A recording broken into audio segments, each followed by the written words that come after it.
Testing. It says channel 7 on it. Channel 7 is not working. Oh, there we go. Test, test. So I'm being silenced while Carl is Yeah, test, test. Yes. isn't empowered. We don't need Kip on audio. Yeah. Okay.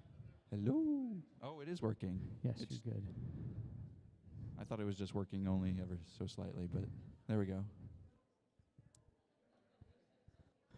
Well, good morning to everyone. Welcome to Sunday morning Bible class. If you're out in the foyer, come on in for class. It's going to be a great one. We're kicking off a brand new series this morning, and I'm very excited. One of the joys and pleasures of coordinating adult education ministry at Crestview is to be among our community, be immersed in Scripture, and to sense what is the word of the Lord for Crestview. And I don't profess to know that, but I just kind of have a sense for things and talk to people in our community. And as we've been talking, going through the Gospel of Mark, which has been a blessing, hopefully to you. I know some classes are still working their way through Mark, and that's totally okay. Continue to work through Mark, and you'll get to the prophets eventually. But as we were working through Mark, I was kind of praying over where we are at Crestview, where the life of our world is, and the prophets kept surfacing and surfacing and surfacing, and I'm like, I don't want to do the prophets because they're hard. They say things to us we don't like to hear. I don't want to do the prophets, but they kept coming back up, and so the original 12 is our new series exploring the minor prophets.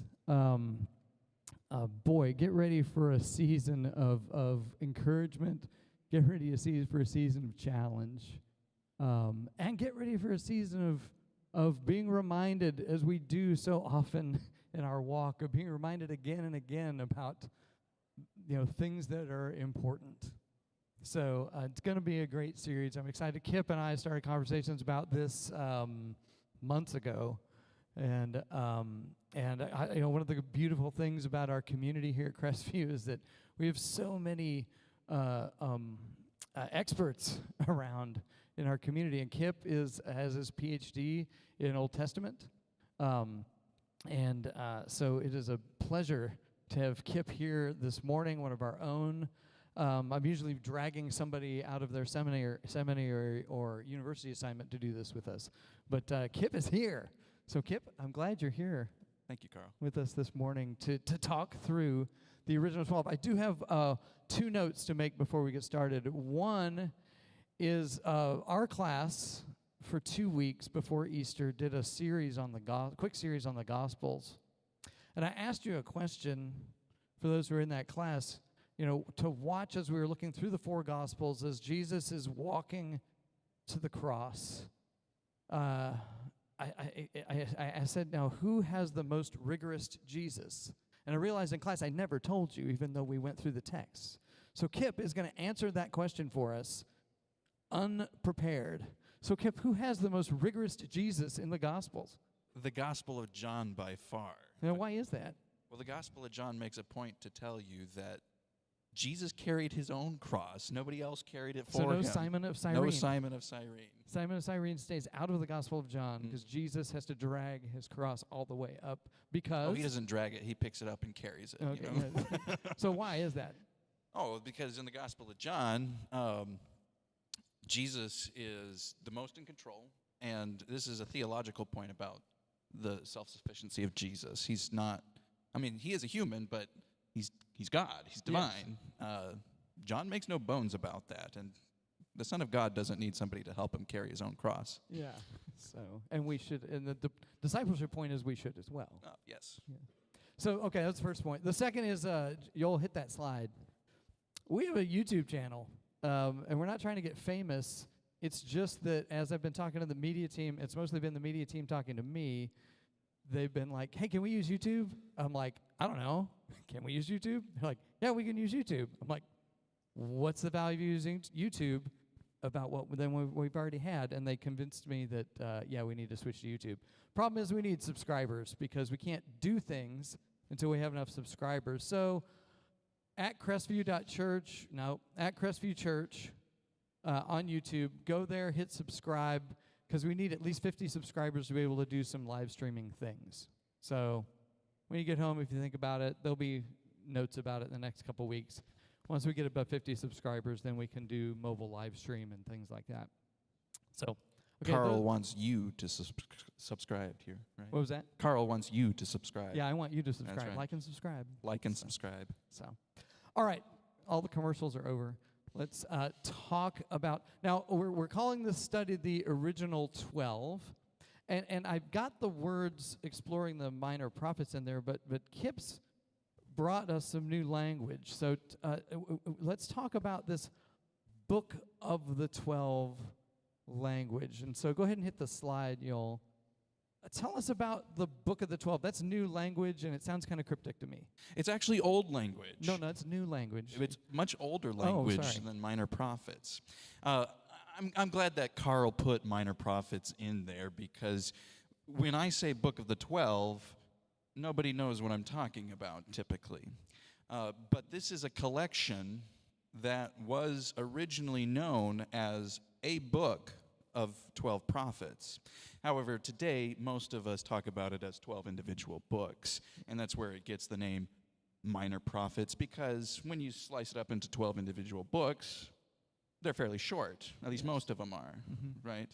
But book of the 12 or the 12 prophets, those are the names that it was originally known as. Now we have to think. Now talk about we think about. I don't even have a codex with me. There's a codex right there. Do you have a codex? Oh yeah, we have a. This is a zipped codex. So we think in codices. Yeah. This is a codex. This is a bound book. A book. Cut pages, printed or written, cut pages, bound stitched into a binding. But that's not that. Understanding the book of the 12 doesn't work as easily until we think in scrolls, right? Right. Scrolls are far less efficient ways of communicating information than books. You can only write on one side of a scroll. It's very hard to navigate a scroll, and so much of even Christian history, what we think of as individual books in either the Old Testament or New Testament were on a scroll, right? Then we switched over in the early Christian period to real books, and that changes the way you do things.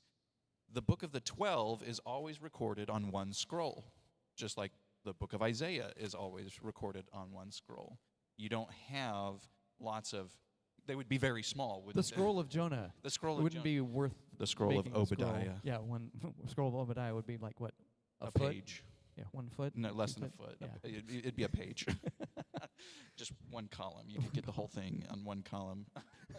That would be very inefficient. But there are other very short books that are not recorded like this. For example, you think of like the Book of Ruth. Book of Ruth doesn't get this type of treatment.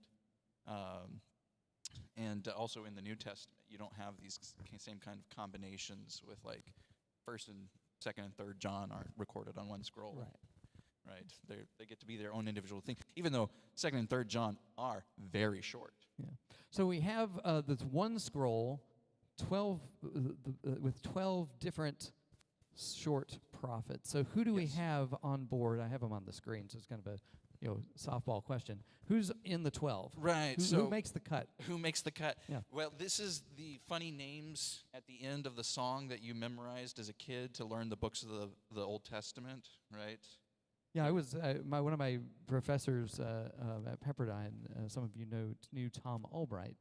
Tom Albright, even in his later years, when I was one of his students, would often, fail to know where a book was in the canon, and so to find it, he would sing the song. Yes, I have this funny thing where when I'm changing between English and Greek and Hebrew texts, I have to stop and think because they're all in different orders and some in different directions.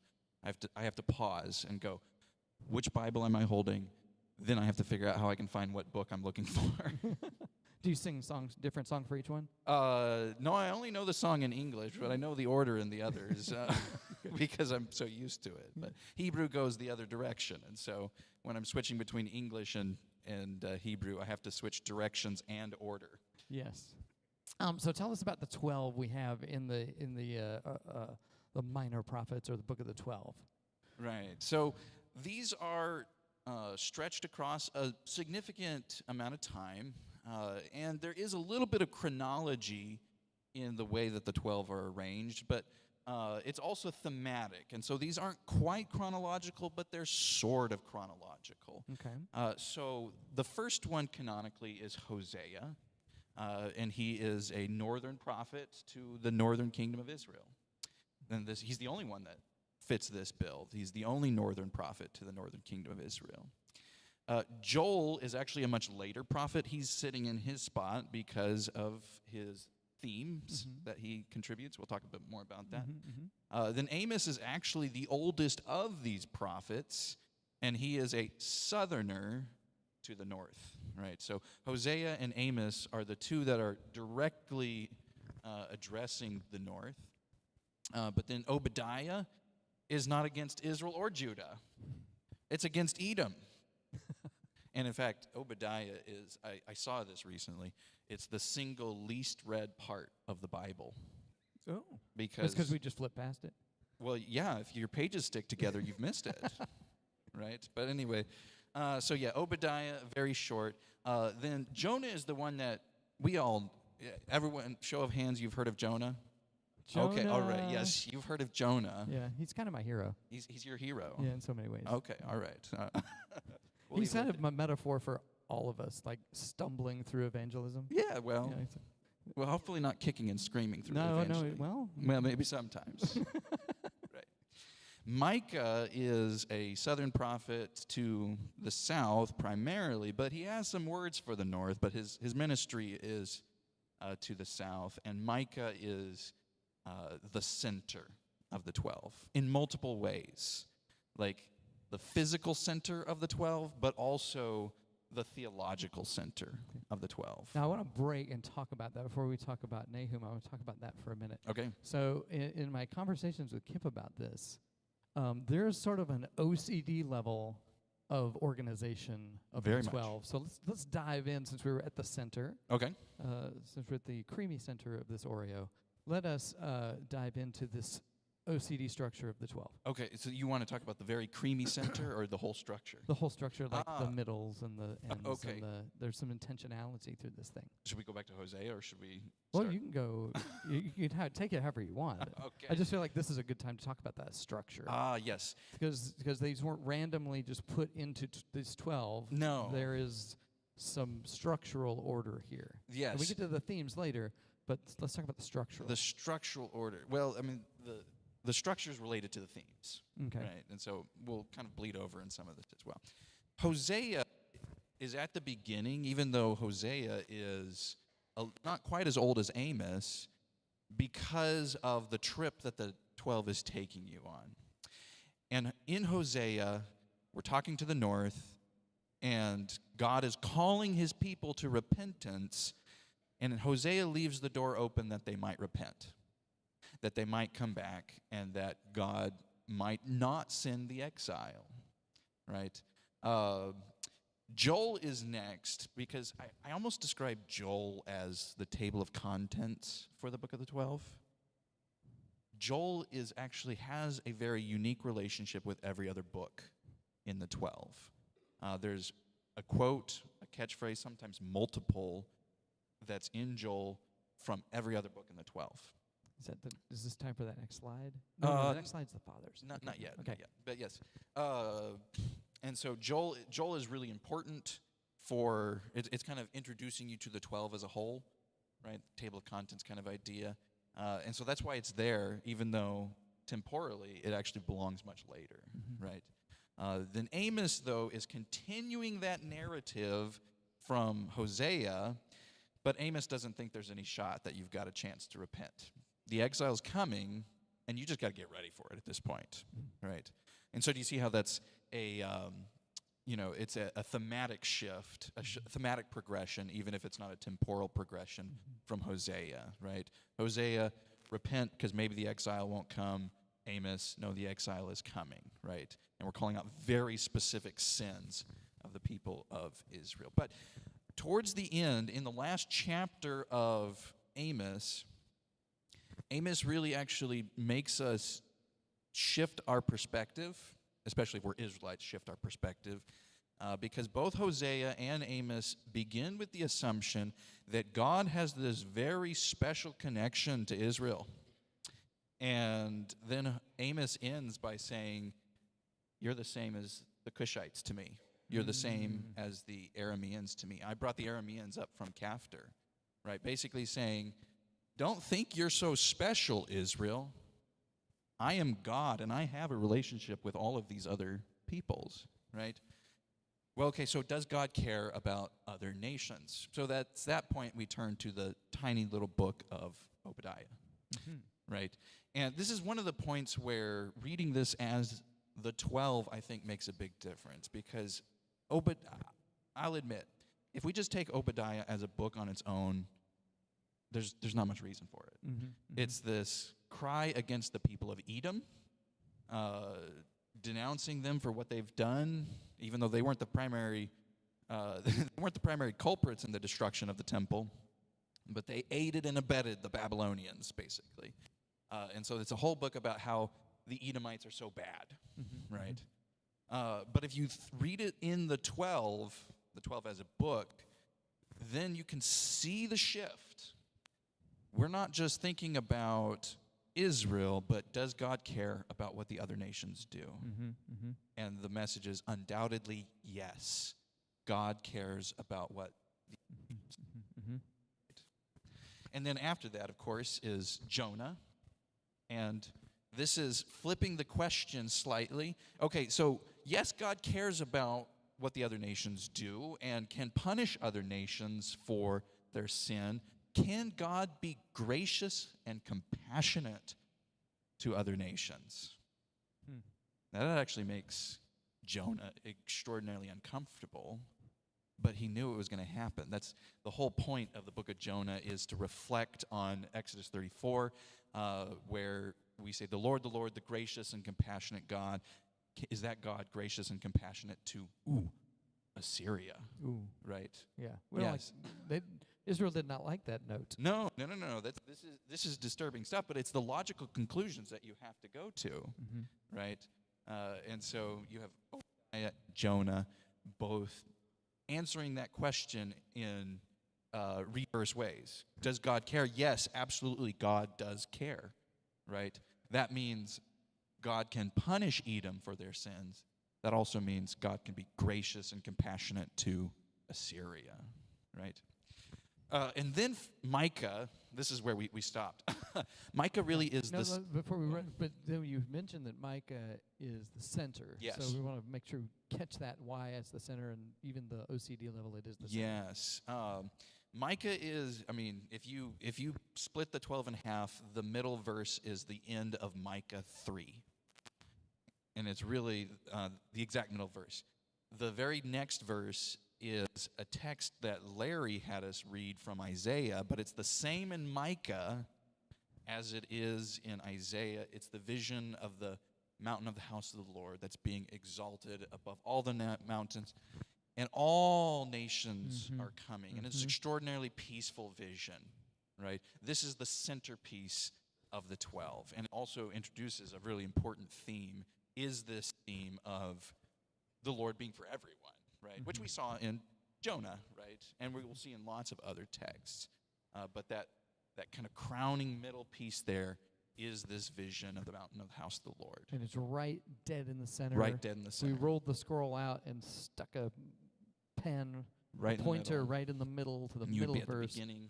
This would be the heart that opens and flows out and then helps us interpret the whole. Yeah, absolutely. So the part-whole dynamic all the way through. Never forget, this is the, if we will, beatific vision of the 12. So we can't isolate these one-off verses over here without connecting back to the center. No, and in fact, if there's any one book from the 12 that you need to understand for the 12, it's Micah. Because Micah has so many of those pieces that help us understand the entirety of the rest. Okay. So you got this interesting bookend. Joel's our table of contents. It has a piece of each of the 12 in it, calling out, including a piece of the text that we're talking about right now from the Mountain of the House of the Lord text. Okay. That's the part that it quotes. And then also this center piece. So we definitely have, and this is something we don't like to talk about because we want the Bible to be this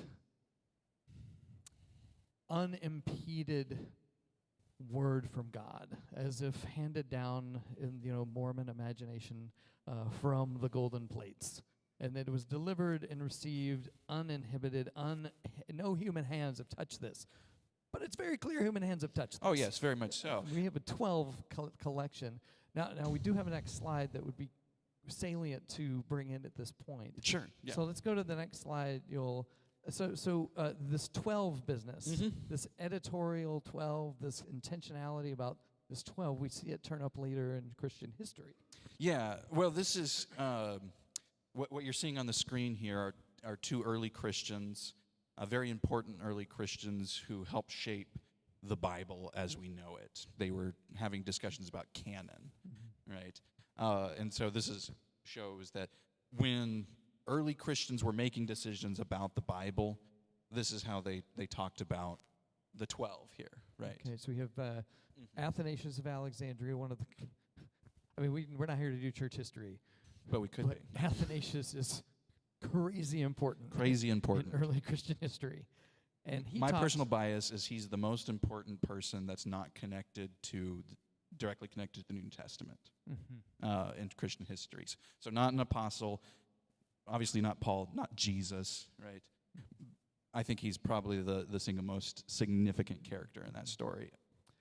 So he says, then the prophets, the 12 being reckoned as one book, then Isaiah one book. So they're counting the 12 as one. Which was standard practice. This is not new at all. Right. Right, but these are showing that this is how they're reading it. And then Cyril of Jerusalem does the exact same thing here, where he counts there are 5 prophetic books. The 12 as one, Isaiah, Jeremiah, Ezekiel, and Daniel. So he can get through the 10 items at the checkout with just the 12. That's right. Okay, yes, good. yes. He's going through the express checkout. I'm always hoping they don't count my individual water bottles when I'm bringing the 24 case through. I always wonder about bananas when I'm doing that. Bananas? Yes. Is that 1 or is that 7? Right. I don't know. But here we have 1 for 12. 1 for 12. As the early Christians think about the prophets. Right. And so that's just an important note, just how Scripture comes together. So this again points out to the intentionality of the 12. Yes. Carrying along with one another. So let's work through the other 5. Okay. 5 left? Yeah, we're half. Go ahead and go back one slide just so we have the name up there. There we go. Nahum. Micah is an important transition point where we actually will then kind of progress in history. Most of up to Micah is a pretty narrow window of history, but then the next 3 are the next kind of chapter in Israel's history. This is getting us really close to the exile. And the screen doesn't do it justice, but I have the next 3 actually in a different color. Oh, yeah? For that reason. So tell us about this next 3. Should we go to that other slide real fast? Do you want to go to the one with all the chart? Yeah. Go like 4 slides forward. You can tell how this is really organized. There we go. Yeah, this is great. So this is supposed to help us get an idea of how the 12 is organized. So you see that first chunk, I'm calling it the 8th century collection. The first half is 8th century, so the 700s. The exception is Obadiah and Joel are there because of where they need to be for themes, right? The next chunk is the 7th century collection, and this is the part that brings us right up to the exile. Now, interestingly enough, even though we're headed straight for the exile, our first 2 books in the 7th century collection here are about other nations, right? So we go to Nahum, right? Nahum's another book that, again, taken on its own, I'm not sure that I want that read in church. There's a couple of pieces that are really nice, but other than that, it's all about how terrible the Assyrians are. Those same Assyrians that Jonah told us that God could love, you know. But what's really going on with Nahum and Habakkuk, Habakkuk's addressing the Babylonians, Nahum's addressing the Assyrians, is they're asking the question of how does history work? And the Assyrians are coming, yeah, absolutely, but the Assyrians are going to go away. God's going to punish the Assyrians after they come, right? Great empires come, great empires go, right? That's just how it was. But the people of God will endure, right?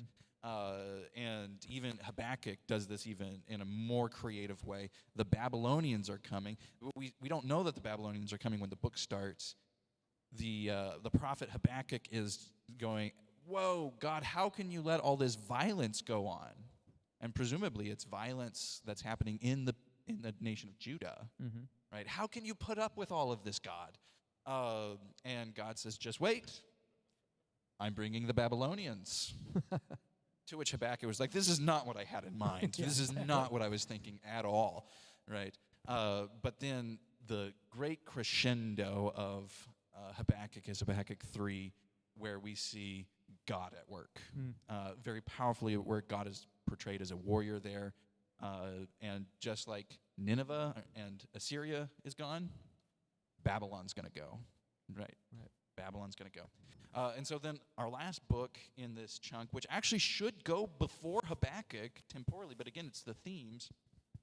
Zephaniah is the book that is going to get us most ready for the exile. But it's going to be, we're going to have a restoration after that. So Zephaniah, like, in order to understand Zephaniah, you've got to keep Genesis in your head the whole time. We start off by reversing Genesis in terms of creation, which that sounds really bad, and it is bad, right? Because of the violence in the land, because of all the things that are happening in the land, God's going to start undoing creation, right? But then there's a reversal, right? Exile's coming, but then we're going to start undoing all of the negative things of Genesis. So we have a reversal of the Tower of Babel, where everyone's speech, instead of being made multiple, is being made pure and single, and everyone's worshiping God at the end. Zephaniah is definitely the book that you get the biggest extreme from, like, whoa, this is all bad and terrible and awful, and then all of a sudden in the end, it's amazing and beautiful and good, right? This is saying, okay, exile is imminent, it's coming, but there's going to be something on the other side. Now, Zephaniah is another interesting editing phenomenon, right? It is, in yes. The 12. So talk about that a little bit, because we have a definite distinction between Zephaniah 1:8 and 9 through 14. Are you thinking Zechariah? I'm thinking Zechariah. You're thinking Never mind. Zechariah. Sorry, we're not there yet. All right. We're going to get to that. We'll Sorry. get to Zechariah. Thank Okay. you. That's a more interesting question, but okay. So here in Zephaniah, the exile has not come yet, and then you turn a page, and 70 years have elapsed. And it's after the exile. We're in the prophet Haggai. And now we are saying, how do we make this restoration happen, right? What we quickly learn is that all of the problems that existed before the exile still exist. People are still being selfish. They're still oppressing the poor. They're still oppressing the foreigner. All of these things are still problems, right? Haggai is trying very hard to get people to come back and build the temple, and he's kind of having a hard time with it. Haggai is another very short book, leads right into the beginning of Zechariah. And Zechariah is an amazing book. It's much longer than Haggai, but essentially it's trying to do some of the same things, get people to come back to rebuild the temple, but more specifically, it's trying to address what do we do in this post-exilic era where we're increasingly making the claim that God is the God of everybody, right? And Zechariah very specifically is in conversation with the events around Ezra and Nehemiah, where Ezra and Nehemiah adopt this policy of separation, both ideologically and physically. I mean, Nehemiah is literally building walls. But Nehemiah also forces people to divorce their foreign wives, get rid of their half-breed children. I'm using I think that's poor language, but that's kind of how Nehemiah would think about it. And in Zechariah, he's saying, no, like, we don't build walls around Jerusalem because It won't fit the nations. it won't fit the nations. Yeah. Like, the vision that Zechariah gives is that, this is Zechariah 2, Yahweh's going to be a wall of fire around Jerusalem. You cannot build physical walls because there's too many people here. All nations are coming and joining themselves to the Lord at Jerusalem. So you've got some real ideological tension Oh, then very much so. between an isolationist policy. Hey, we just got back from exile. We need to build up the walls and make sure this does not happen again. Right. And then the prophetic voice saying, "Did you forget something? Yeah. Did you forget that isn't this how we got here in the first place? Mhm. We forgot that the Lord was for the nations? Yes. And you want to repeat the same problem again?" So there's a serious ideological tension here. Oh, very much so. And Zechariah 7 is probably the text that's most useful for seeing how Zechariah is saying, you people didn't listen. Right? All of those sins that Amos is decrying, you're still doing those things. You're still oppressing the poor. You're still oppressing widows, orphans, and foreigners. It's a text very similar to Isaiah 58, where he said, you've been fasting, but your fasting is not worth anything if you're going to turn around and oppress the poor. Right? I don't care about your fasting. Like, get rid of it. If you're going to use your fasting, your religiosity, which is a major theme in Amos, to kind of put up a smokescreen for the fact that you're oppressing the poor, right? And these themes, I think it's important to point out, especially for our polity, our history. Yep. I mean, you take these right into Jesus. Oh, absolutely. So yeah. Jesus is another, in a sense, not another. He is the Son of God. He is the Lord among us, saying again what the Book of the 12 is saying to the Jerusalem leaders. Yes, very It's like, much so. Yet again, you did not learn from the exile. You did not listen to the prophets. In fact, Absolutely.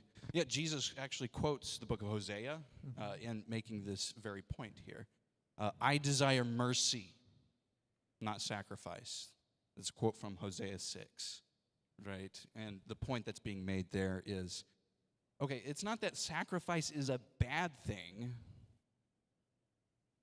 but sacrifice without mercy is meaningless, right? Text after text after text makes this point in the book of the 12, and that's exactly what's going on when Jesus cleanses the temple, right? Jesus gets most angry about people using religion to oppress people. That's what gets Jesus really angry. That's what gets the 12 really angry. When you are using your religion to oppress people, that is you cannot do this. I'm glad we don't struggle with that anymore. Well, That's good. whenever I teach the 12 in my classes at Baylor, I always read a chunk from letters from a Birmingham jail from Martin Luther King. People familiar with this text, letters from a Birmingham jail, a number of you are, and there's this great line in there where Martin Luther King says, I've traveled the length and breadth of Alabama, Mississippi, and all the southern states. I've seen their impressive churches and their massive buildings dedicated to religious education, but I find myself asking, what kind of a people worship here? Who is their God? Because it's not God, right? God does not let this happen. Yeah. Right? You cannot use your worship of God to oppress people, which the people Martin Luther King was addressing very much were. Yeah. Right? So that gets us a lot closer temporally. Yes.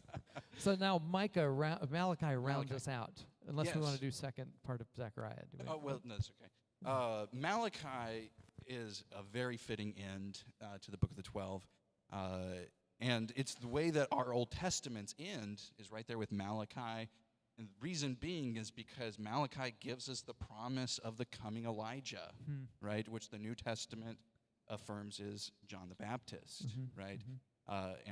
Actually, in Mark chapter 1, when he says, I'm about to quote Isaiah, he ends up quoting Malachi first, but then he goes into Isaiah. it's about the messenger preparing the way. But Malachi likewise is addressing this same situation of this post-exilic period. We're trying to figure out our relationship to the other nations. And Malachi calls out very specifically the issue of divorce, right? And this has been a text that's been used, it's been weaponized against people, and that's not the way that this text should be used. The point was that people were divorcing their wives. Nehemiah and Ezra were making them do so. And there's beautiful text in Malachi 2 that is, of all the ancient literature that I know of, the closest to asserting human equality that I know of. And it says, "Have we not all God as our Father? Why then are we faithless to one another?" Right? There's tremendous profundity in that. Have we not all God as our Father? One God made us all. Why are we faithless to one another? Right? And specifically in this case, we were dealing with the issue of people were divorcing their wives. Their foreign wives. Their foreign wives. Yes. And putting away their mixed children, right? And this is not what God wants. Yeah. What matters is the covenant, right? Fidelity to the covenant, not ethnic origins, right? Malachi also has some other things in it. Yeah, there's at one point where he threatens to rub poop all over everyone's faces, and that's kind of unsettling. But yes, still but they're prophets; they can do that. Yes, they can be have to very do this. unsettling. So there we go. There's the big kind of the flow and how the things work together. And we really hear, as you're describing, how it hangs together as one thematic whole, one whole with these themes that tie it together, if you will, with a deep intentionality as a formative text. Yes. Like it's intended, those who edited together these 12, being very OCD about how they've done it, have done it with a purpose. This is supposed to shape us in very particular ways, so that, what's the formative point of these texts? Well, okay, I mean, so... Or what are some formative points of these texts? Formative points, and we've interacted... We already covered some of them. Yeah, we've interacted with some of them. Really, if I were to kind of come up with 3 things. Number 1, probably the pervading question in the book of the 12 is, who is God? Who is God? And over and over again, it looks back to the text from Exodus 34. I am the Lord, the gracious and compassionate God, slow to anger and abounding in steadfast love and faithfulness. That's who God is. But it is, I mean, sometimes when you say, God is all loving, that makes it sound like, peace and love, like hippie stuff, right? No, we are thinking about this. There are deep, meaningful implications for this, right? And in many ways, Jonah is the one that gets us into the most uncomfortable of the implications of this, right? But this is something that's being asked over and over and over again in the book of the 12.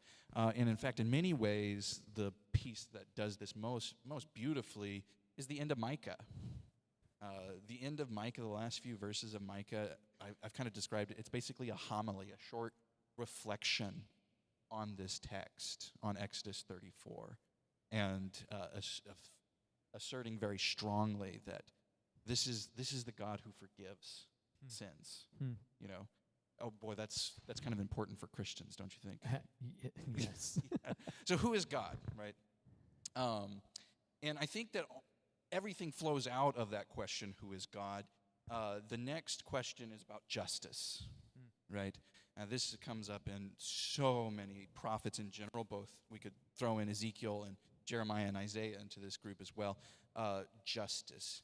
Okay, so if God is who God claims to be, then how do we treat everyone else, right? Well, I don't know if you know this, but in ancient times, rich people were treated better than poor people. Wow. Really? Yeah. That's strange. Right. That's odd. And Amos is definitely the one that does this the most. He talks about the court, where the court system favors the rich, you know. What? Isn't it so great that we've gotten past Guys, all no, that? we have. It's just good we don't do that anymore. I know, it's Yeah. it's wonderful that Wow. extraordinarily wealthy How did people live get when off. it wasn't like that? Yeah, well, it's Huh. amazing. But anyway, okay, that's actually one of the things that makes this text so powerful today, is that the things that the 12 call out over and over and over again are still problems. Huh. And Speaks big right into the human problems. condition. Absolutely. Hmm. Right. And so many of them are working against with this concept about worship without justice. It's not real worship, and so God doesn't want any of it. In fact, you know, so there's a famous Micah 6:8. Probably you've got it on a bumper sticker somewhere, right? What does the Lord require of you but to act justly, to love mercy, and walk humbly with our God? That's a text that's actually asking this question. Right before that, it says, "With what shall I come before the Lord?" Right? Shall I offer 10,000 rams? Should I rivers of oil? All of these lavish gifts and religiosity. Shall I give the firstborn, my firstborn? Like asking, should I even do human sacrifice? Right? Because, I mean, Abraham essentially did this, right? And of course, the answer to that is an emphatic no. Please do not sacrifice your children, right? What does the Lord require of you? But to act justly, to love mercy, and to walk humbly with our God. Right? Okay. And so the third one So is justice is its first is who is God. Second is God. justice. Second is justice, and then the third one really does flow out of justice, is the relationship between the people of God and the world. Right? And that's where the movement is so important, right?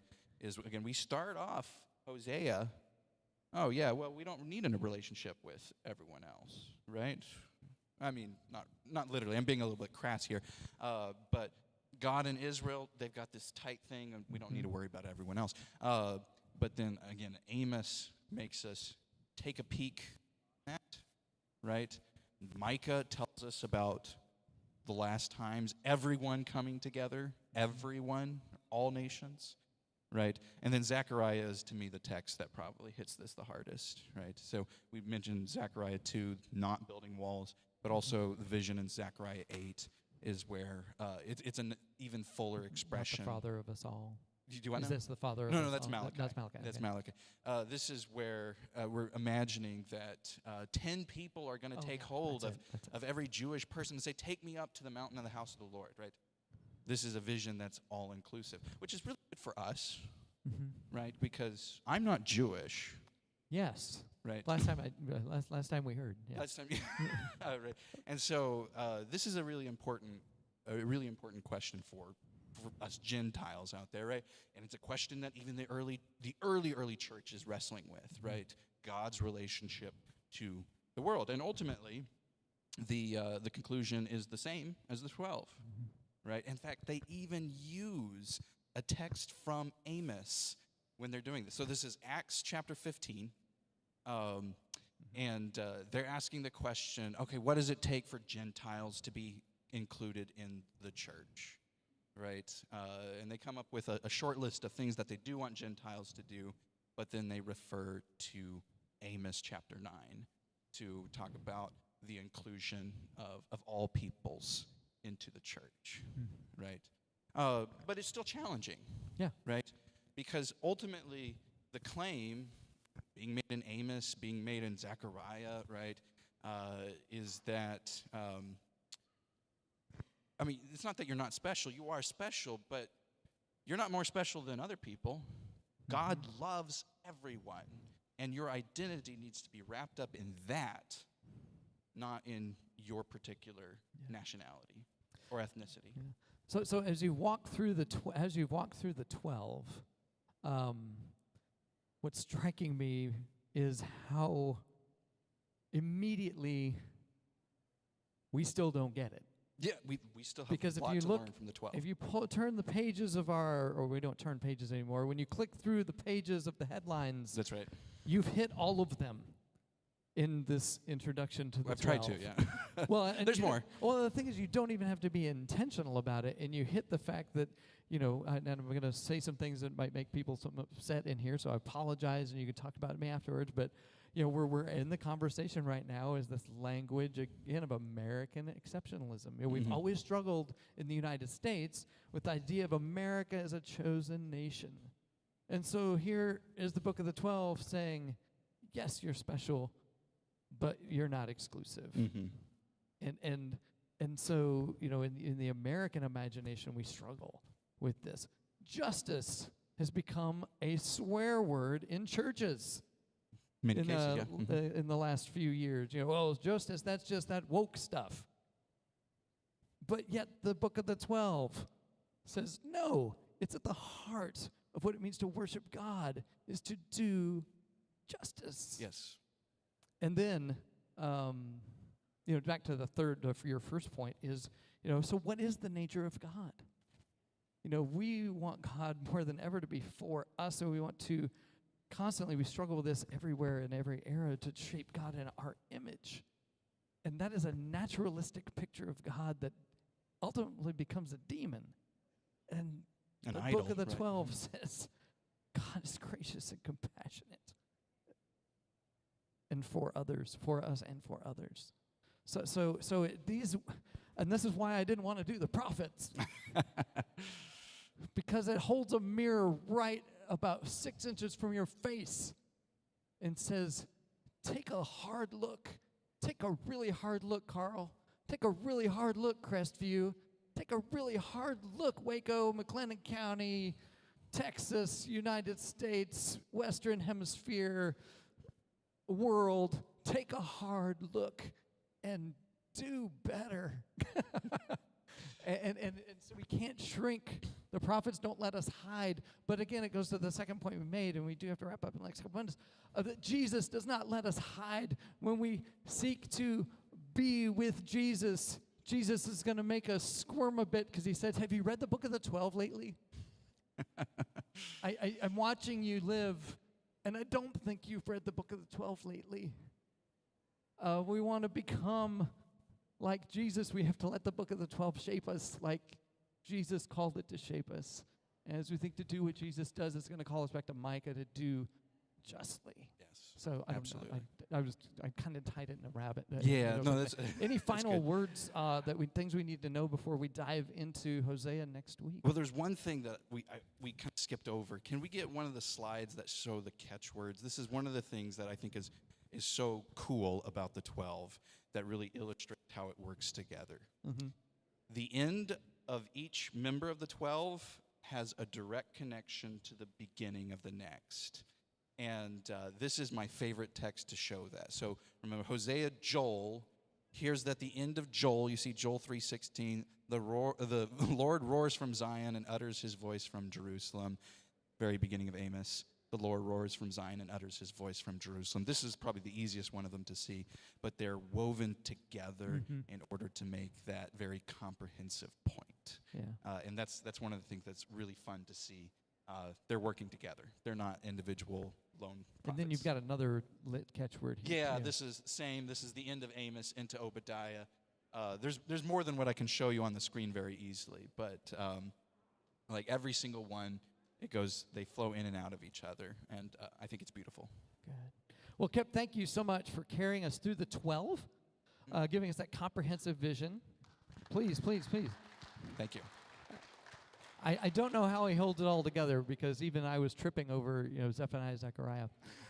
Next week, the classes are doing the original 12. We're diving into Amos. If you're teaching, Hosea. Hosea. What did I say? You said Amos. Gosh. Hosea. See, too many. I do have resource materials for teachers. Please come see me if you're teaching the original 12 series. Let's transition to worship. Thank you all very much.